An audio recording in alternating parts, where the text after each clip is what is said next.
Olá pessoal, espero que todos estejam bem.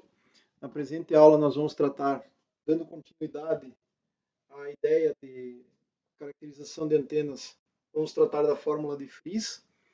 Ela é um dos principais resultados das telecomunicações e que permite dimensionar links de comunicação, de comunicações, porque ela relaciona os parâmetros do sistema de transmissão, ou seja, a potência transmitida total disponível nos terminais da antena de transmissão. Então, é o que entra nos terminais de alimentação da antena transmissora. O ganho dessa antena, que é uma propriedade específica dessa antena, o comprimento de onda de operação do link, lembrando sempre, né, que lambda é C sobre F, e C, em geral, usa-se o valor do vácuo, com os parâmetros da recepção, ou seja, o quanto sai nos terminais da potência da antena receptora, dado o ganho da antena de recepção. Tá? Então, tem o ganho da receptora, ganho da transmissora, potência transmitida, comprimento de onda do link, parâmetros da transmissão, parâmetros da recepção. A distância em linha divisada no link, distância R entre a transmissão e a recepção, e eventualmente você pode ter multipercurso, no meio do caminho aqui pode ter chuva, etc. Então você pode ter atenuação, você pode ter obstáculos aqui que vão ter que produzir espalhamento, etc. Então, em geral, você pode querer levar em conta tudo isso. Via de regra, efeito Doppler também pode entrar aqui, se você tiver alvos móveis, né, um objeto se movendo em relação ao outro, num sistema de comunicação móvel, por exemplo. Você pode ter um fixo, outro móvel, digamos. Você pode ter, enfim, isso aqui explica qualquer tipo de link que você queira. Né? Então, visada direta é quando não há obstrução e você tem a antena transmissora e a receptora se enxergando perfeitamente. Então, é claro que você pode otimizar o link onde as antenas vão estar perfeitamente alinhadas, os ganhos máximos estão alinhados, ou seja, essa aqui vai transmitir para lá e essa aqui quer receber desta direção aqui. Então, nós queremos conectar esses parâmetros com aqueles. Via de regra, eu quero saber o seguinte: dados, potência de transmissão, o ganho das antenas, o comprimento de onda do link e a distância envolvida. Então, os parâmetros dados, quanto vale a potência total recebida. Tá? É isso que eu quero saber, efetivamente. E a configuração geral é essa aqui. Tá? Então, antes, a gente vai ter que especificar algumas coisas.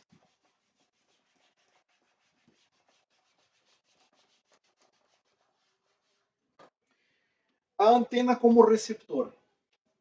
Até agora a gente falou do ganho de transmissão e tudo mais, mas eu tenho um aspecto que é a antena como transmissora, como receptora. Desculpa. E isso produz um conceito, que é o conceito de área efetiva da antena.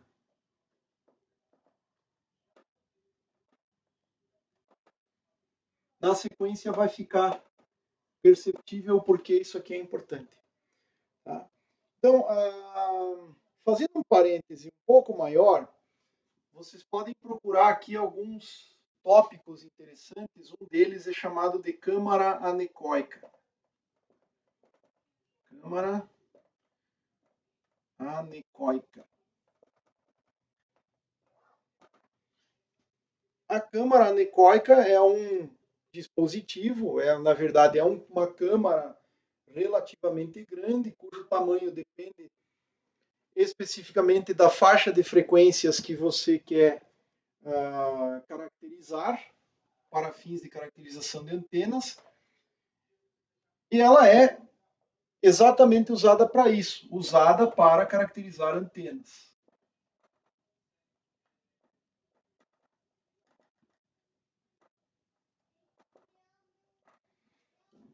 Então ela é desenhada, ela é projetada especificamente para faixas de frequência, ela é um simulador da antena no vácuo, tá? Vou colocar entre aspas aqui. Ela simula a antena no espaço livre. Então, ela tem que ter como propriedades ser perfeitamente isolada do mundo externo. Então, ela tipicamente tem paredes totalmente metálicas por fora. E por dentro, toda a onda que bate na parede tem que ser absorvida. Então, ela vai ter paredes. As paredes, elas são tipicamente aqui tem um material por dentro da parede e aqui tem uma chapa metálica. Então, aqui por fora, ela não deixa nada entrar. Então, metal aqui, refletor por fora. E por dentro, você tem material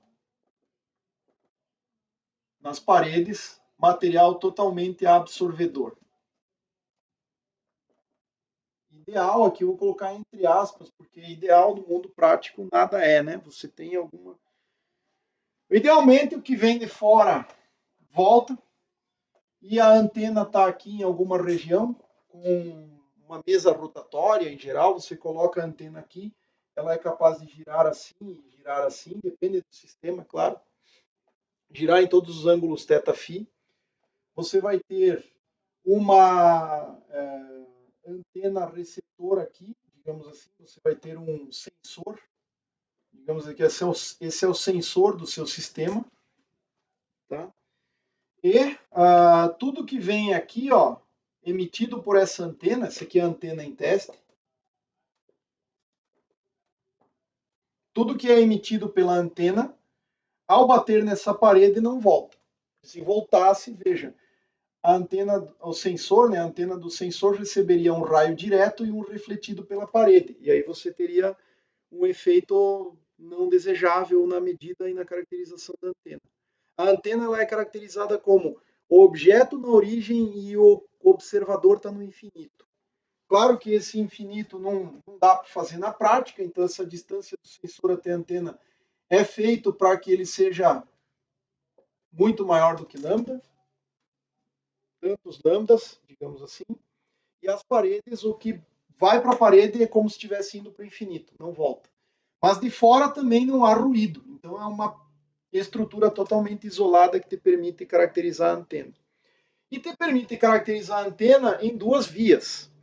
Esse aqui, em que a antena em teste transmite e você tem um sensor que recebe, te permite mapear o diagrama de radiação da antena. É a antena transmissora. Por outro lado, você poderia colocar não um sensor, e sim uma antena conhecida transmitindo e medir essa antena recebendo. Tá? Então, o diagrama de radiação, a antena é medida como transmissora. No caso contrário, que você inverte os papéis, esse cara fixo, ele vai radiar, e esse aqui vai ser irradiado, a antena em teste vai ser girada em todos os ângulos, mas ele vai ser irradiado, produz o que é chamado de diagrama de irradiação. Ou seja, a antena como receptor. Para antenas recíprocas, passivas, etc., normalmente usadas no mundo, passivas, recíprocas, o efeito TX, tá? Ela como transmissora, ela tem a mesma propriedade que como receptor, ou seja, o diagrama na transmissão é igual ao diagrama na recepção. Tá? Ela tem o mesmo parâmetro, o mesmo gráfico que você tiraria, ou seja, se a antena ela tem um diagrama de radiação assim, ó, digamos, ela quer receber de lá, tem um pouco de lóbulo secundário aqui, lateral, um pouco para trás, ela quer transmitir para lá, ela vai receber de lá. Tá? Se ela transmite um pouco para cá, ela recebe um pouco de cá. Tá? Então ela é recíproca nesse sentido. Tá? Então uma câmara anecoica. Deem uma lida, vejam como que é exatamente. Se vocês procurarem fotos, vocês vão encontrar. Mas ela por dentro é mais ou menos assim, tem um metal por fora, uma parede refletora, absorvedora, melhor dizendo, por dentro. Isso aqui normalmente é uma espuma perfeitamente projetada para micro-ondas, a geometria também é específica, os materiais, tintas, etc., são usados para absorver a radiação. Tá? Então, isso é muito importante. Quando você faz uma medida, digamos assim, se você quer fazer a medida como transmissora, você pode criar uma tabela, né? Então, você tem aqui a sua antena em teste na origem do sistema de coordenadas. Você está radiando para aquele dado θφ, então aquele dado θφ, vou colocar assim, representar assim simplesmente. Aqui está o sensor, esse sensor tem uma área ΔA, digamos assim, e ele leva essa informação para um medidor de potência, que vai te dar uma certa potência recebida. Tá? Então, basicamente, essa potência recebida aqui, ela é dada aproximadamente, esse ΔP aqui no sensor, ela é dada pela densidade de potência radiada pela antena vezes o delta de área do sensor. Tá? Como a área do sensor é conhecida, tem que ser conhecida, e a potência de alimentação que você está dando aqui para a antena também é conhecida, você pode fazer uma tabela. Tá? Claro que isso hoje é tudo um software.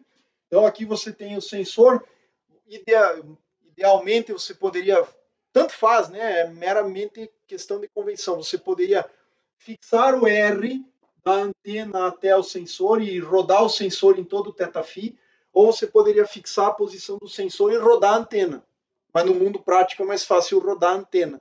Dá na mesma, o ângulo é o ângulo relativo entre as duas coisas. Então você vai ter aqui uma tabela de θφs, 0, 0, 0, 1 grau, pá, pá, pá, 1 grau, 0 grau, e assim vai. Você vai mapear tudo isso aí. E você vai medir o ΔPR naquela posição. Então, você vai ter o ΔPR, que é o que o sensor mede em 0, 0, o ΔPR em 0 e 1 grau, e assim sucessivamente. Se você somar todos os ΔPRs, é toda a potência que o sensor recebeu em cada posição. Isso aqui é a potência total radiada, certo?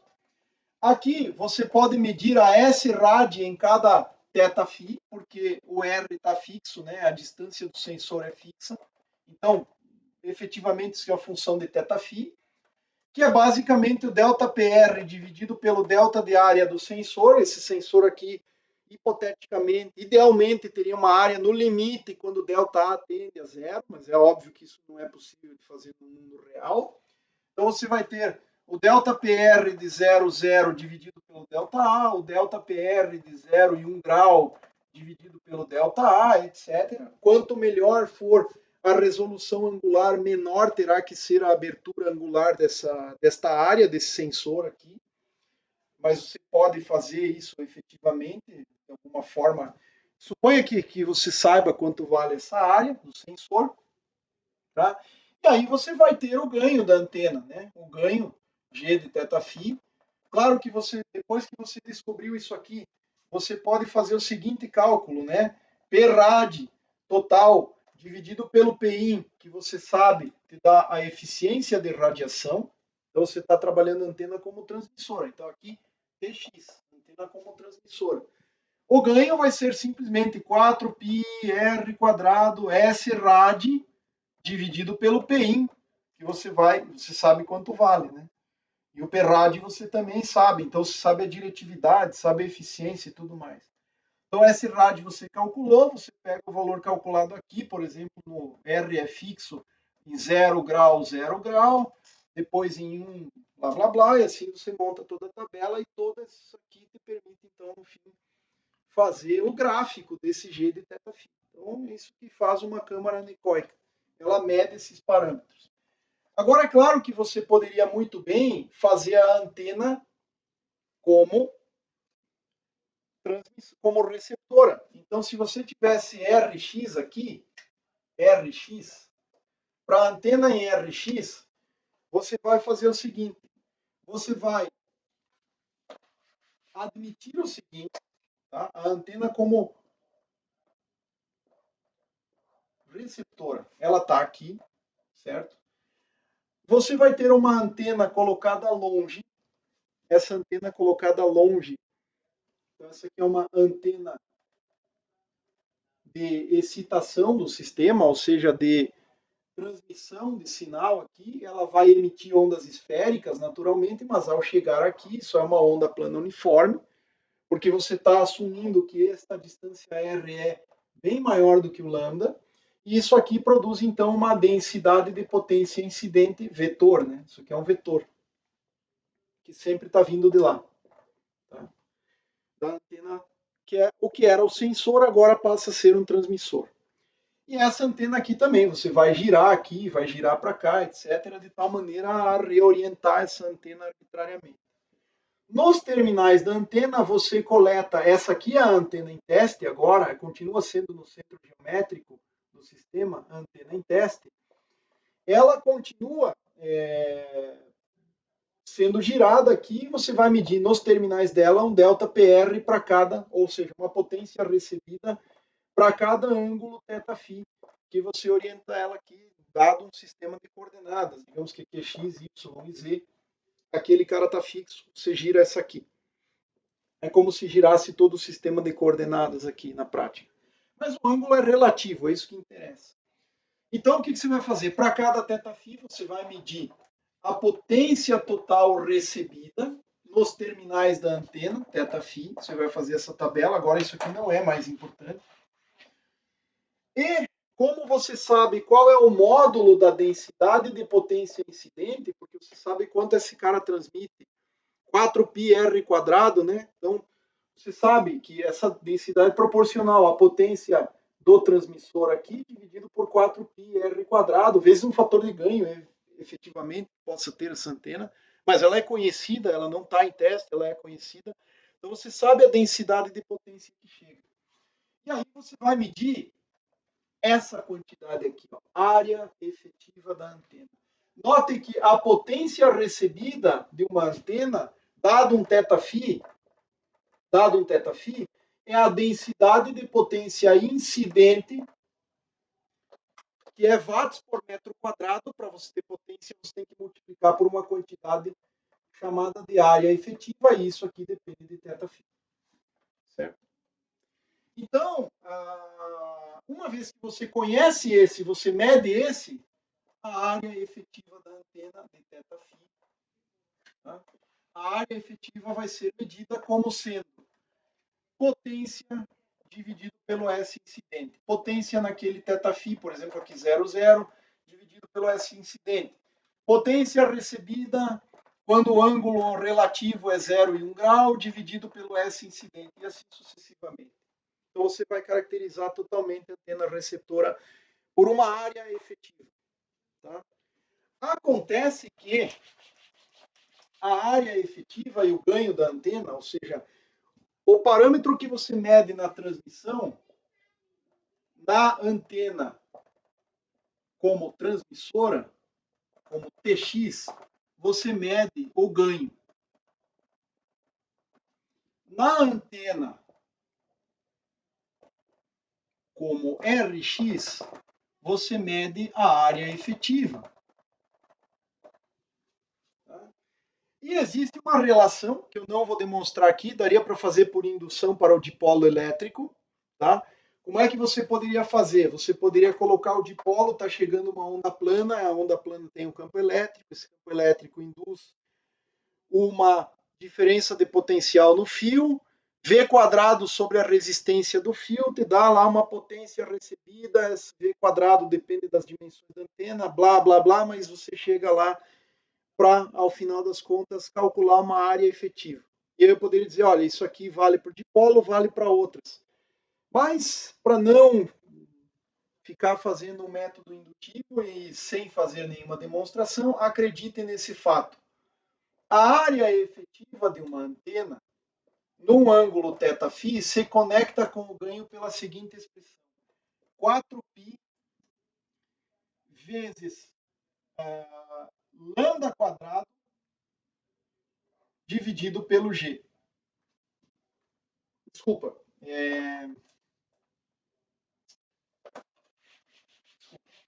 G de θφ é 4π sobre lambda ao quadrado vezes a área efetiva. Tá? Essa é a conexão entre as duas coisas. Então, eu posso inverter aqui, né? A área efetiva de θφ, eu acho até que estava escrevendo quase certo, é lambda ao quadrado G dividido por 4π. Tá? Esta é a relação entre ganho e uma é o inverso da outra, né? Ganho e área efetiva da antena. Então, guarde bem essas expressões aqui. Se você mede a antena como transmissora, você mediu esse cara. Você sabe quanto vale esse, porque o lambda é o lambda de medida. Se você mediu esse como transmissora, você pode calcular o efeito da antena ou como ela é caracterizada como receptora, porque como receptora ela é caracterizada por uma área efetiva. Ok? Então, por que a gente precisa dessas relações? Porque na fórmula de Friese eu preciso saber quanta potência a antena receptora recebe, certo? Então eu preciso saber dessa informação, de como ela atua como receptora. E como receptora, ela é trocada por uma superfície efetiva, uma certa área efetiva, capaz de coletar potência nesta área. Só alguns detalhes interessantes referentes a antenas, que podem ser úteis em problemas concretos, exercícios e tudo mais. Tem dois limites interessantes. Tá? Dois casos especiais. Tipicamente, tudo isso aqui depende da frequência e tudo mais, mas os dois casos especiais antenas de ganho fixo.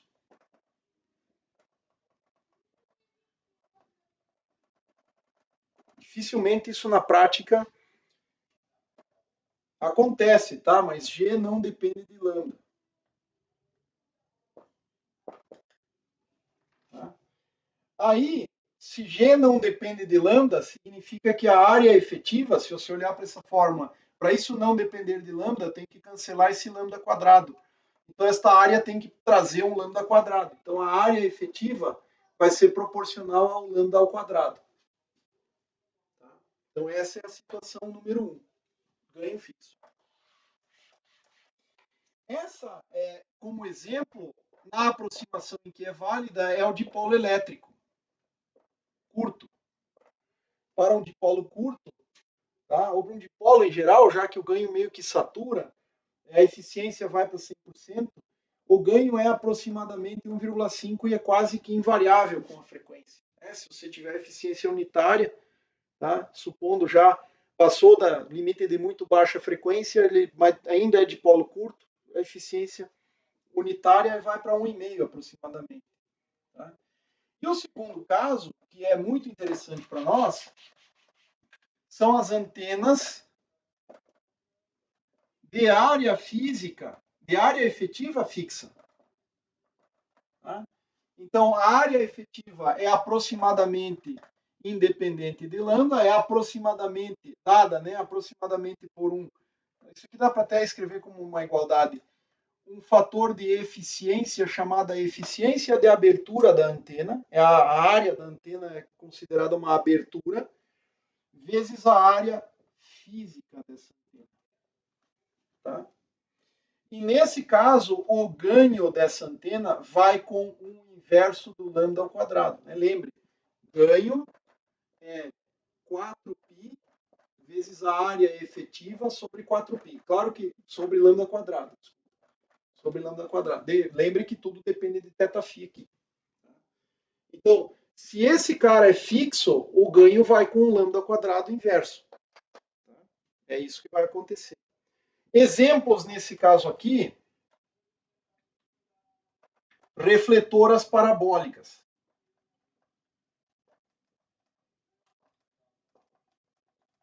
Na verdade é o paraboloide, né?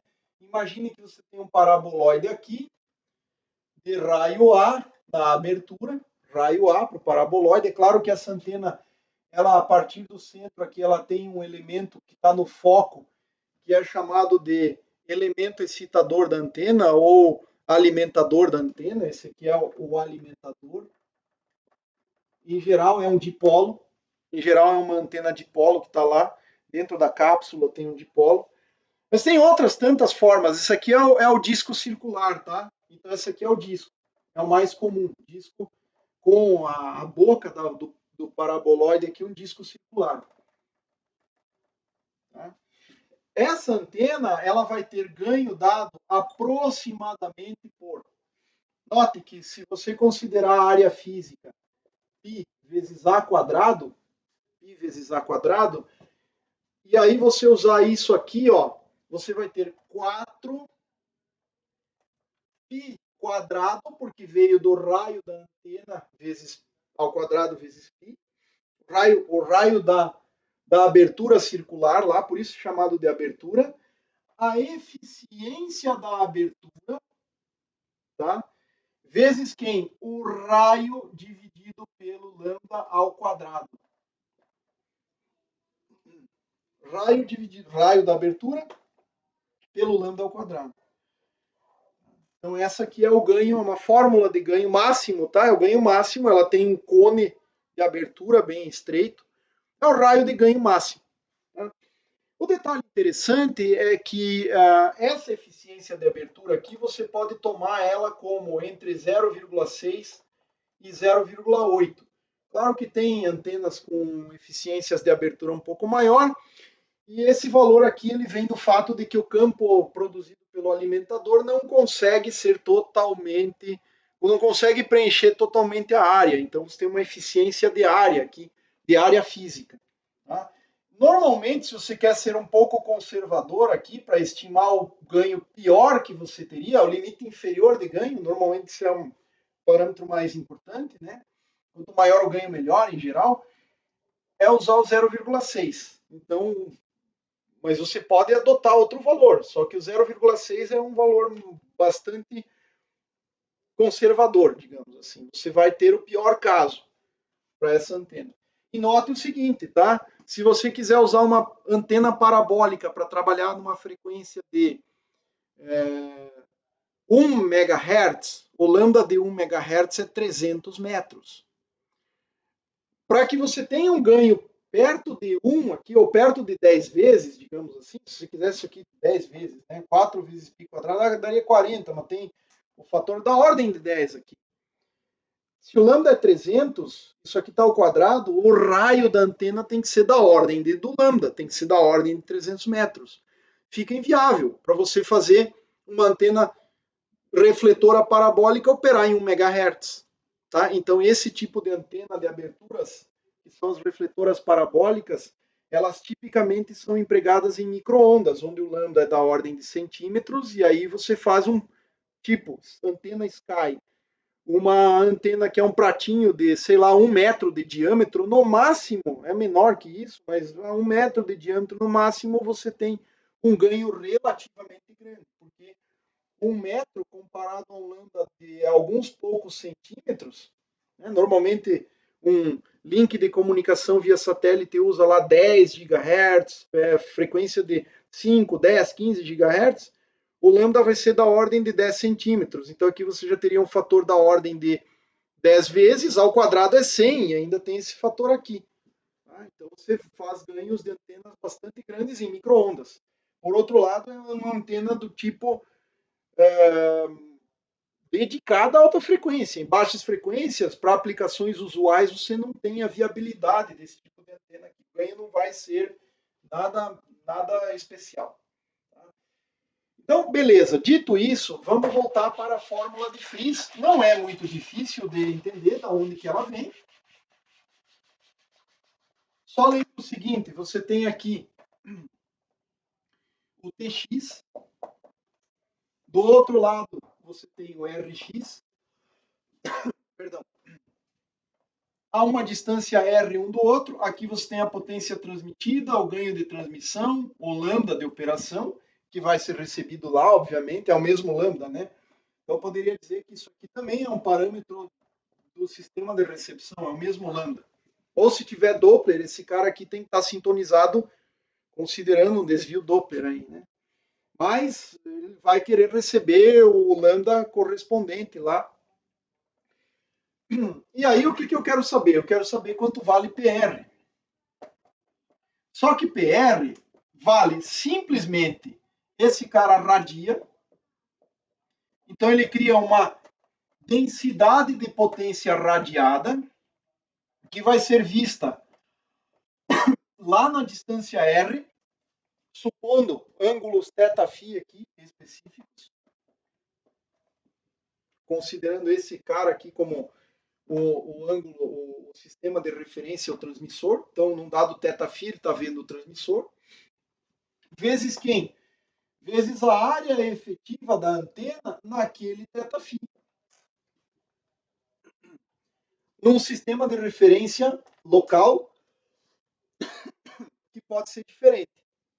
Esse ângulo θ' e φ' pode ser que essa antena, digamos, é uma parabólica, está orientada para lá. Enquanto que esta antena está maximamente para lá. Então, esses são sistemas que não estão se enxergando direito. Ah, mas isso você eventualmente poderia acertar. Bom, dito isso, agora eu posso lembrar do seguinte. Esse cara daqui é o ganho de transmissão naquele θφ, vezes a potência total transmitida sobre 4πr², é a densidade de potência emitida que é percebida lá na recepção, certo? Vezes a área efetiva da antena transmissora. Mas a área efetiva da antena transmissora eu posso especificar em termos do ganho de recepção como ganho da antena receptora naquele θ' φ' de orientação no sistema de coordenadas global da antena receptora. Esses ganhos podem não estar devidamente alinhados, aí é perda do sistema. Lambda quadrado sobre 4π, porque eu estou simplesmente escrevendo aqui a área efetiva da recepção. Se eu reagrupar os fatores, eu vou ter a famosa fórmula de Friis. Ela diz o seguinte, que a potência total recebida é o quê? É a potência total transmitida, vezes o produto dos ganhos das antenas, nos alinhamentos específicos, vezes lambda, tá, ao quadrado, 4π, veja, vai ficar ao quadrado também com R, sobre 4πr, tudo ao quadrado. Essa aqui é a fórmula de Friis.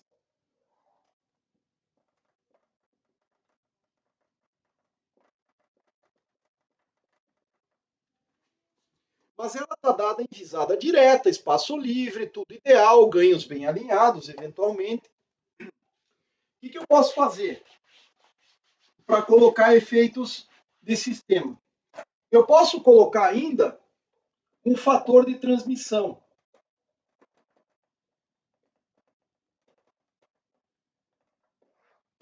Vou chamar esse fator de T.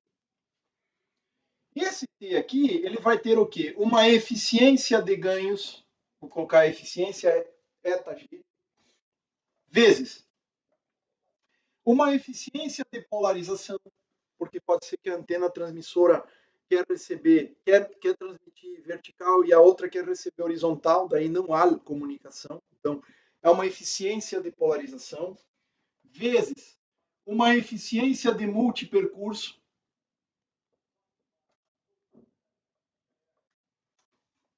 que pode até te dar um ganho, se a onda refletida em um percurso secundário chegar em fase, tá? Mas pode ser que chegue em fase destrutiva, então você tem perda. Esse cara aqui, e ainda num sistema de comunicação móvel, ele é aleatório, então esse aqui é que entram normalmente nos estudos polarização, multipercurso, o desalinhamento das antenas, as estatísticas envolvidas nos modelos de propagação, modelos urbanos, modelos indoor, etc., é o que vai entrar aqui na conta, são as modelagens estatísticas no fator de transmissão.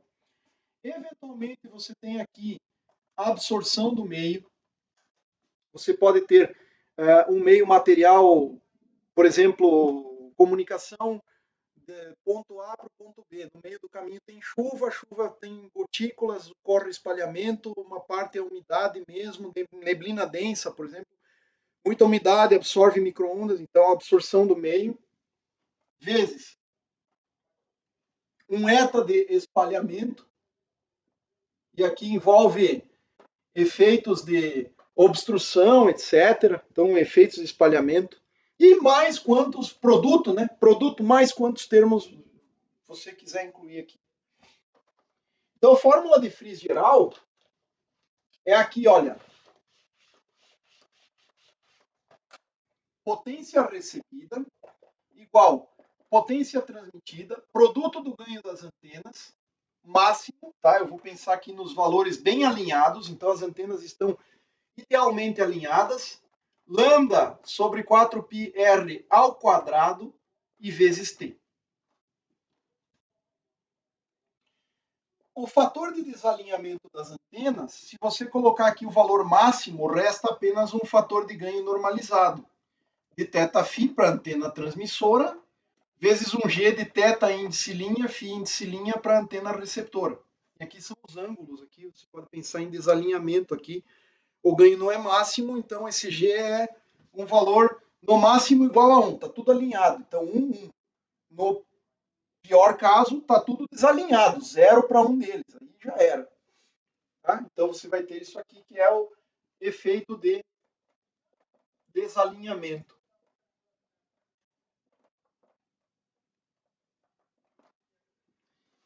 Polarização, você pode pensar assim, ó, é módulo quadrado, porque é potência, tá?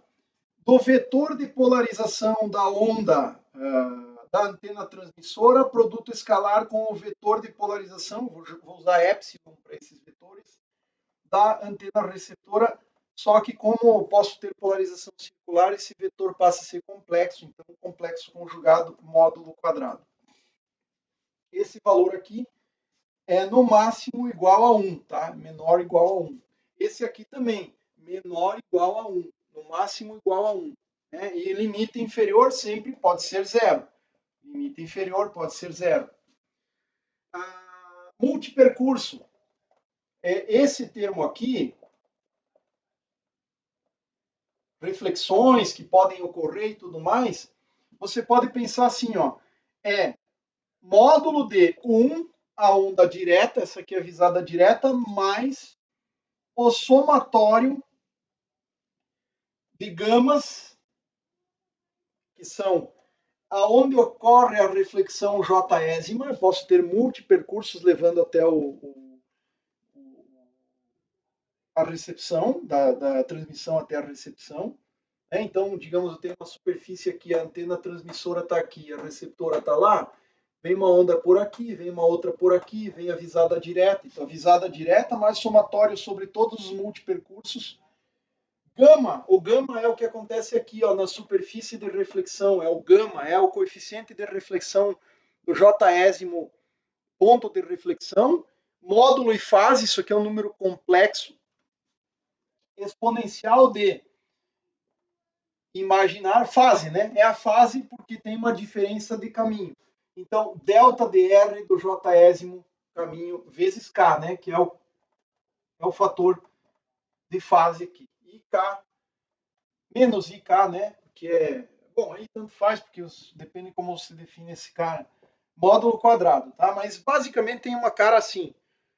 Coeficiente de reflexão aqui é um número complexo, vezes a diferença de fase por conta da diferença de caminho. Então, esse aqui é a fase da reflexão propriamente local ali, ó, na superfície, e esse aqui é o caminho. Esse aqui é a diferença de fase devido ao caminho. Tá? Então, isso aqui pode dar maior que 1.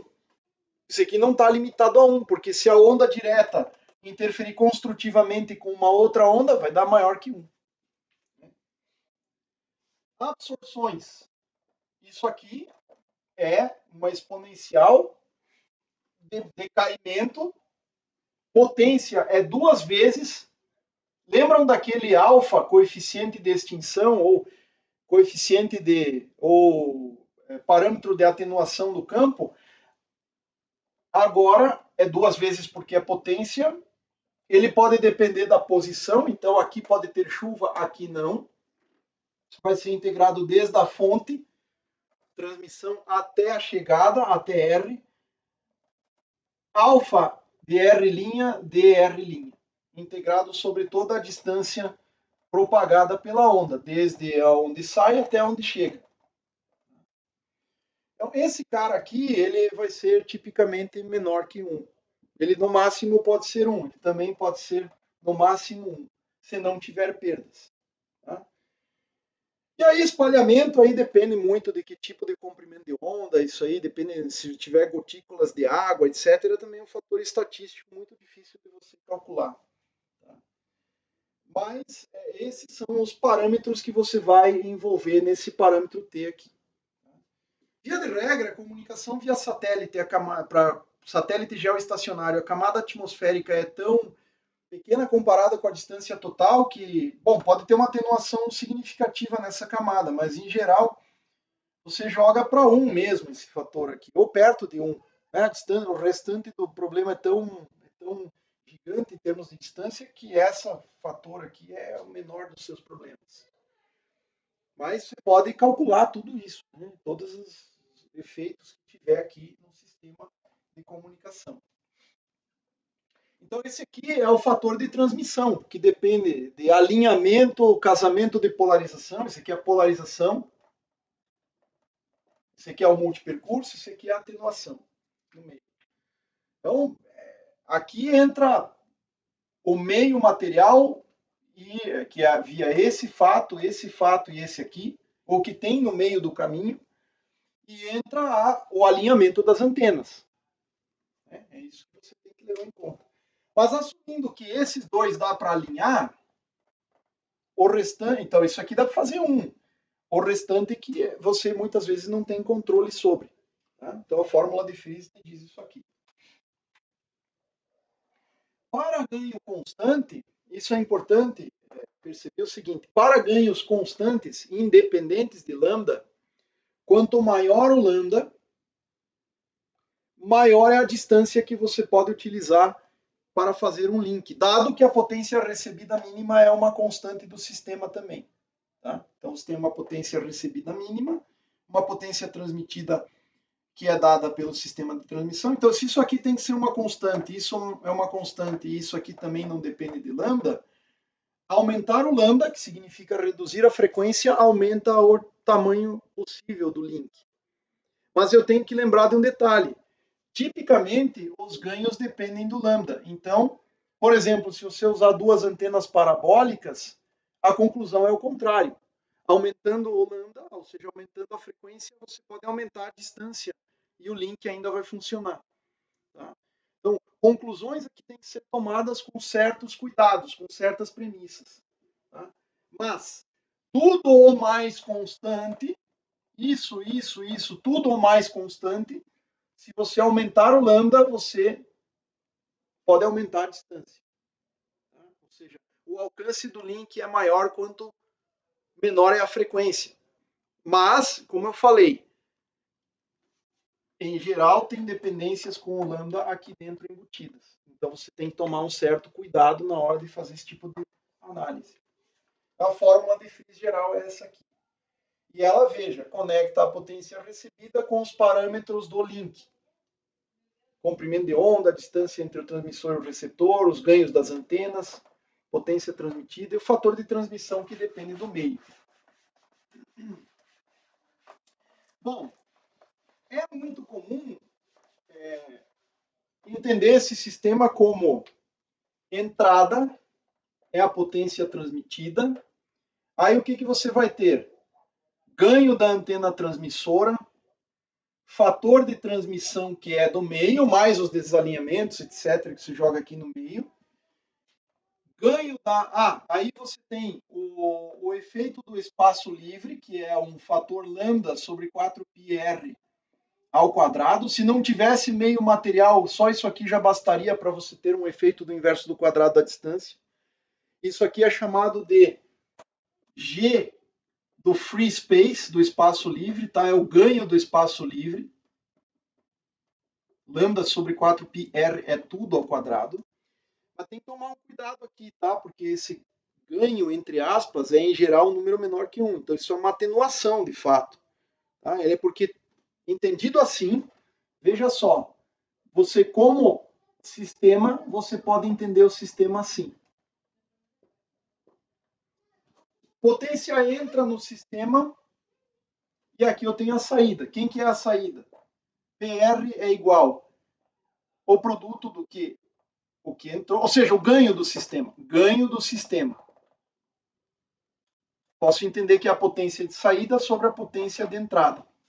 Quem é a entrada é a potência transmitida. Quem é a saída é quanto eu recebi. Então, esse cara é o produto dos ganhos. Não tem nenhuma realimentação nessa malha, é o produto. GT, GR, T e o fator G do espaço livre. É um produto de 4 fatores, embora esse aqui tenha muita coisa contida lá dentro. Você pode muito bem tomar o logaritmo disso e se você especificar 10 log disso, potência recebida sobre potência transmitida, você pode dizer o seguinte, que a potência recebida em escala dB, e aí você tem que especificar uma referência dBm, menos a potência transmitida em escala dBm, tá? Em geral, esse cara aqui é muito maior que esse. Esse aqui é, por exemplo, 0 dBm. Esse aqui vai ser menos 50, ou sei lá quanto.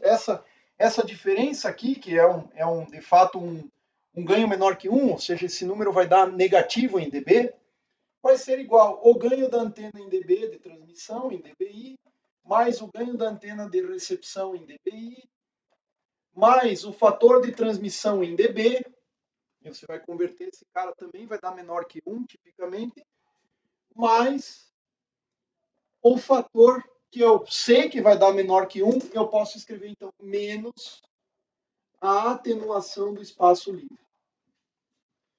E como tomar 10, veja só aqui. Se você pegar o ganho do espaço livre em dBs, você vai tomar 10 logaritmo decimal de lambda sobre 4πr ao quadrado. Você sabe que isso aqui vai dar negativo, então você já escreve isso aqui como menos atenuação do espaço livre. E isso aqui, portanto, já que eu posso passar o menos para cá, é inverter na propriedade do logaritmo, é inverter essa equação aqui, escrevendo 4πr sobre lambda ao quadrado também, eu posso passar para frente do logaritmo, vai ficar 20 vezes, portanto. Então, a atenuação do espaço livre é 20 log decimal de 4πr sobre lambda. E aí eu tenho a fórmula de Friis em escala dB. Tá? É tudo uma questão de interpretar essa fórmula como uma fórmula de sistema. Um detalhe importante é que essa parcela aqui você pode especificar. Já que tudo é adimensional, tá? A atenuação do espaço livre você pode procurar em livros de comunicação e achar umas fórmulas bem interessantes, tá? Em dB, isso aqui, em dB. Tá? Em dB, você pode fazer o seguinte, olha, você pode escrever isso aqui como 20 vezes logaritmo decimal 4π, se você escrever inverso de lambda como f sobre c, 4π f r sobre c, c é a velocidade da luz, está dada em metros por segundo. Agora você pode brincar, tá? Então você pode, por exemplo, especificar o valor da frequência em megahertz, mas daí para você transformar isso aqui para hertz, você tem que multiplicar por um fator 10 na sexta. E aí você vai ter F em hertz. Quero tudo no sistema hertz, metro por segundo. Tá? Aí você pode brincar da seguinte forma: você pode dizer a sua distância em quilômetros, mas aí para converter a distância em quilômetros para metros, você tem que multiplicar por um fator de 10 na terceira. Tá? E tudo isso aqui vai ficar dividido por um fator de 3 vezes 10 à oitava. Note que você pode fazer a mesma coisa colocando a frequência em gigahertz, mas daí você tem um fator 10 na 9 aqui para converter de novo para hertz. E aí você pode abrir isso aqui, ó, 20, logaritmo decimal, todas as constantes, usando propriedades do logaritmo, né? Todas as constantes, 4π vezes 10 elevado a sexta com 10 elevado a terceira dá um fator 10 a 9. Cancela aqui, então eu tenho 40π sobre 3. Aí você pode fazer a conta quanto que dá esse número aqui. Mais 20 log decimal da frequência em megahertz, então aumentando a frequência aumenta a atenuação do espaço livre, tá? Mais 20 logaritmo decimal da distância em quilômetros, ou seja, aumentando a distância, naturalmente, que aumenta a atenuação. Tá? Então, essa aqui, faça a conta, se não me engano, isso aqui dá um fator 30. Tá? Acho que 32,44 quando a frequência é especificada em megahertz. Quando é especificada em gigahertz, vai dar um fator de 10 na terceira, que é um fator de 60, vai dar 92,44. Mas é basicamente especificar a atenuação do espaço livre, que é um fator, agora como eu joguei menos aqui, é um fator positivo, em uma escala de megahertz para frequência e quilômetros para distância. Tá? Você pode usar qualquer coisa. E isso aqui é a fórmula sem precisar especificar nada. Você joga a frequência em hertz, R em metros, C em 3 vezes 10 a 8, aqui o C0 e pronto. Você faz a conta. Tá? Via sistema. Via um procedimento totalmente de sistemas. Tá certo?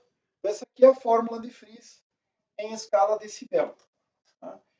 Normalmente, só para concluir, e aí na próxima aula a respeito, eu espero fazer um ou dois exercícios com a fórmula de Fries e com a ideia de antenas. Tá? Um aspecto final aqui.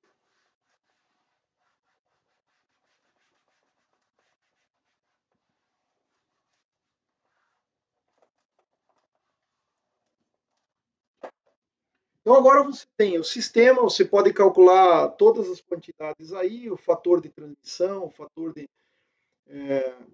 bom, em tese, né, poderia calcular, eventualmente tem que aplicar uma estatística e tudo mais. Então aqui você tem a fórmula de Fries em escala dB. Uma coisa importante para finalizar aqui o que eu ia mencionar hoje é uma quantidade chamada sensibilidade do receptor. Sensibilidade do receptor. Então, isso aqui é a mínima potência necessária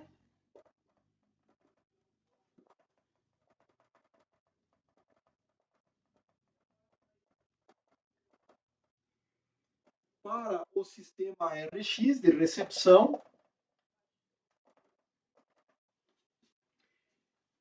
que permita o correto funcionamento do sistema.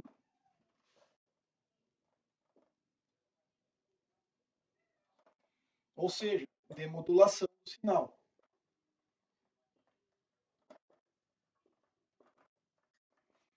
Essa sensibilidade aqui é uma função da relação sinal-ruído, depende da faixa de frequência, depende do tipo de modulação que é usado, depende de uma série de fatores, depende do ruído de fundo, que vai entrar na relação sinal-ruído, obviamente.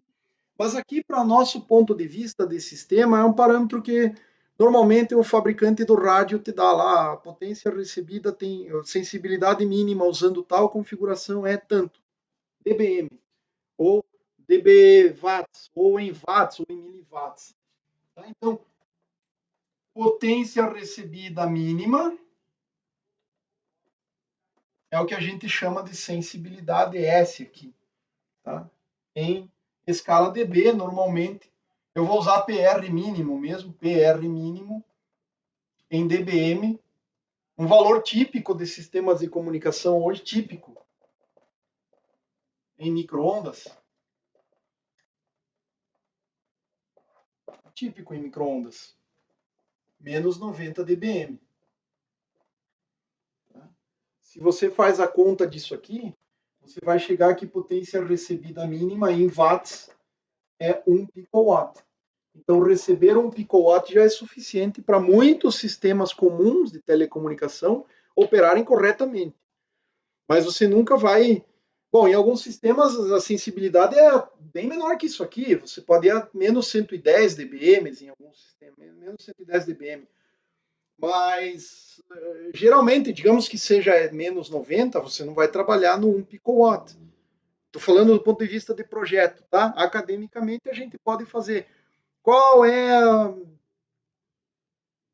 potência mínima que tem que ser transmitida para que o sistema opere na mínima potência recebida? E você faz as contas, você pode projetar as antenas, eventualmente, academicamente, dizendo, olha, eu preciso receber no mínimo isso aqui, mas na prática você vai usar certos coeficientes de segurança. Você vai dizer, olha, vai, no mínimo, tá? Mínimo. No mínimo 3 dB acima disso. É claro que, às vezes, o cara fala, eu quero dar uma segurança bem maior, mínimo, vou receber, se isso aqui é o mínimo que funciona, eu vou usar menos 80. Tá? Mas depende do projeto. Tá? Mas aqui para nós fazermos exercícios e tudo mais, a gente vai usar esses valores acadêmicos, ou seja, vou trabalhar no limiar mesmo. Isso aqui é o limiar. Um pouquinho para baixo, ou seja, estava funcionando, começou a chover, caiu o link. Tá? Limiar. Então você nunca vai trabalhar no limiar. Vai trabalhar um pouco acima para garantir. Mas fazer as contas aqui para ter ideia, noção, ordem de grandeza. Tá? Isso aqui é típico, 1 picowatt. Depende da escala de frequências, tá? Mas em microondas, menos 90 dBm é um valor. Com a tecnologia atual, eu uso a dizer, ou arrisco a dizer que é facilmente atingível. Tá? Então, isso aqui é um parâmetro do radioreceptor. É claro que se a antena está num lugar e o terminal do rádio que vai demodular o sinal está em outro, tem que considerar ainda a atenuação no cabo. O cara vai receber lá menos 90, mas o cabo atenua.